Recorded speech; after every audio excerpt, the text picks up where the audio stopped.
एक गांव के बाहर एक सुनसान जगह थी। वहां एक चुड़ैल रहती थी। चुड़ैल का अपना एक बागान था जहां वो सब्जियां उगाती थी, पर दिन में वो चुड़ैल आम औरतों की तरह ही रहती थी। वाह, क्या सब्जियां उगाती हूँ मैं!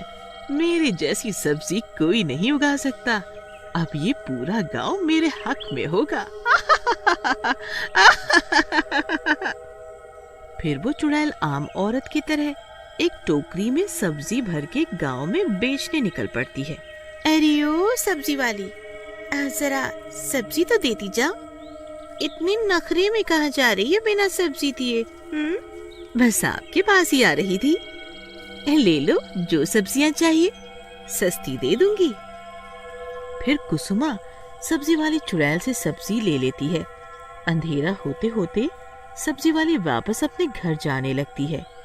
घर पहुंचते पहुंचते अंधेरा हो जाता है और वो अपने असली रूप में आ जाती है।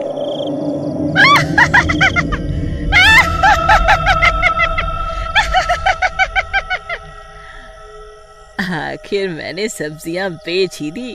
अब सब देखेंगे मेरा कमाल। वहीं दूसरी तरफ कुसुमा उस चुड़ैल सब्जी वाली से जो सब्जियां खरीदती है उसे रात के खाने में पकाती है। सबको खाना परोसा जाता है।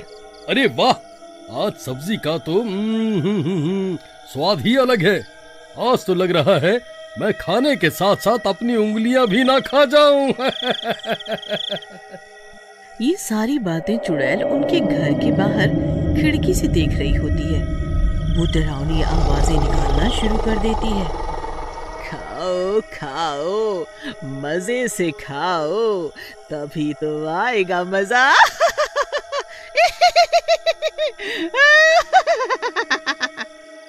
खाना खाने के बाद जैसे ही राकेश के कान में उस चुड़ैल की आवाज पड़ती है, राकेश अजीबोगरीब हरकतें करने लगता है। राकेश का शरीर ऐंठने लगता है और वो कुसुमा को गुस्से से देख रहा होता है। यहाँ मेरे पैर दबा ठीक से। पड़े पड़े चर्बी चढ़ती जा रही है तुझे। पति की सेवा नहीं कर सकती तू?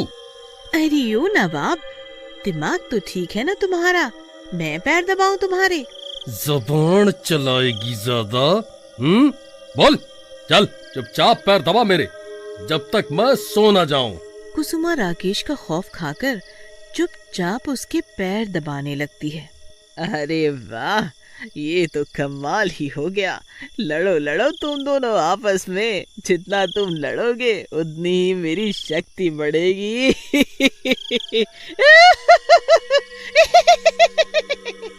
फिर चुड़ैल उड़ती हुई वापस अपने घर चली जाती है।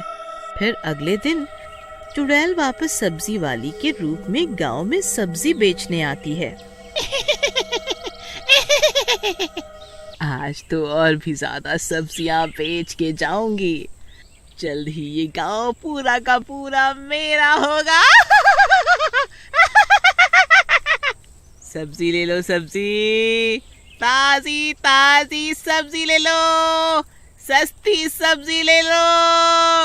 अरे ओ सब्जी वाली, जरा दिखा तो क्या क्या सब्जी लाई है। अरे बहन जी, बहुत सस्ती और ताजी सब्जी है। एक बारी खा के तो देखो, याद करोगी मुझे। फिर रमा उससे सब्जियां ले लेती है। इसी तरह और भी घर की औरतें उस चुड़ैल सब्जी वाली से सब्जियां ले लेती हैं। रात होने पर चुड़ैल रमा की छत के ऊपर से उनके घर में देखती है और डरावना माहौल बनाने लगती है। अजी, आज का खाना मैंने आपकी पसंद से बनाया है, जरा खा के तो बताइए कैसा लग रहा है। अरे भाग्यवान, तुमने बनाया है तो अच्छा ही होगा, इसमें कोई शक नहीं है।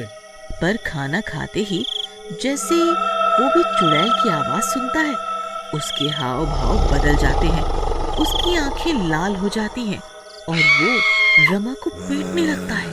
अजी, आप ये क्या कर रहे हो? मैंने क्या किया है? छोड़ो मुझे। अजी छोड़ो ना, छोड़ो मुझे। बहुत समझदार समझती है खुद को, मुझे पागल समझती है। कितना मजा आ रहा है। अब तो ये सब रोज होगा वो भी हर घर में। अगले दिन, अरे रमा बहन, तुम्हारे ऊपर ये निशान कैसे हैं? चोट लगी है। अब क्या बताऊं बहन, मेरी तो किस्मत ही फूट गई। पता नहीं मेरे पति को अचानक क्या हो गया, मेरे साथ मारपीट करने लगे हैं। अरे बहन, मोहन भैया तो कितने गऊ आदमी है, वो कैसे?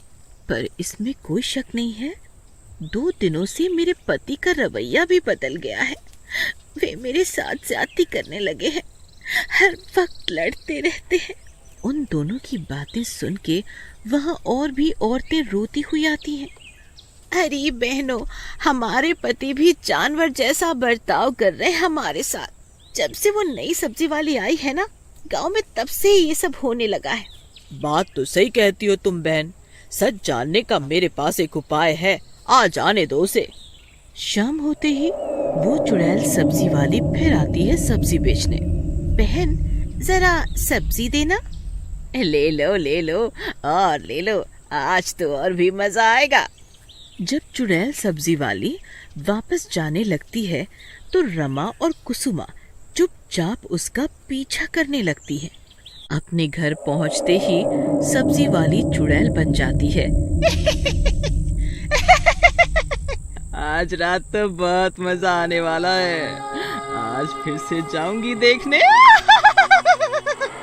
सब्जी वाली को चुड़ैल के रूप में देखकर वो दोनों हैरान हो जाती हैं, मानो आज सूरज पश्चिम की जगह उत्तर में डूबा हो।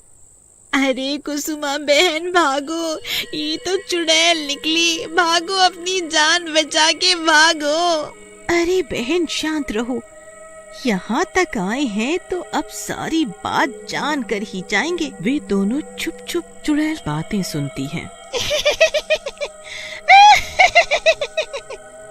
ये मेरी सब्जियां ही मेरी शक्ति हैं। इन सब्जियों को मैं बुरी शक्ति से उगाती हूँ, जो पेट में जाते ही उन लोगों को मेरे बस में कर देती है। धीरे धीरे पूरा गांव मेरी बुरी शक्तियों में जकड़ जाएगा, फिर पूरे गांव पे मेरा ही कब्जा होगा।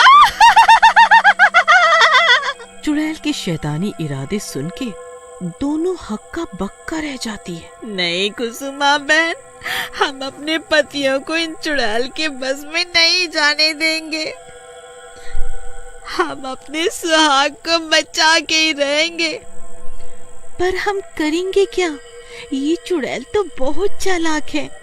तभी वो दोनों देखते हैं कि चुड़ैल अपनी शक्तियाँ उस बागान में उगी सब्जियों में डाल रही होती है। मुझे सब समझ आ गया है कि हमें क्या करना है। चलो वापस अपने घर चलते हैं। अगली सुबह चुड़ैल सब्जी वाली बनके सब्जियां बेचने गांव आती है। वहाँ रमा और कुसुमा एक आदमी के साथ उसके बागान पे पहुँच जाती है। ठीक है बिटिया, तुम दोनों के इरादे इतने पक्के हैं कि तुम लोगों के पतियों पे कोई बुरा साया नहीं टिक सकता। फिर हरिया काका एक ट्रैक्टर में बैठते हैं और ट्रैक्टर से उस बागान की सारी सब्जियां उखाड़ देते हैं। जैसी जैसी सब्जियां जड़ से उखड़ना शुरू होती हैं, यहाँ सब्जी वाली चुड़ैल अपने असली रूप में आ जाती है। अरे भागो, ये तो चुड़ैल है, अपनी अपनी जान बचा के भागो सब गांव वालों में अफरा तफरी मच जाती है। सब सब्जियां यहाँ वहाँ फेंक फेंक के भागने लगते हैं। पर ये क्या, चुड़ैल तो खुद ही बेचैन होने लगती है। अरे नहीं, ये नहीं हो सकता। मैं कमजोर नहीं पड़ सकती। नहीं। चुड़ैल भागते भागते अपने सब्जियों के बागान की तरफ आती है। भाग जाओ यहाँ से, मैं कहती हूँ भाग जाओ मेरे बागान से। मेरी सब्जियां ही मेरी ताकत है। हटो वहाँ से, हटो, वरना मैं एक एक को खा जाऊंगी। अब तू हमारा कुछ नहीं बिगाड़ सकती।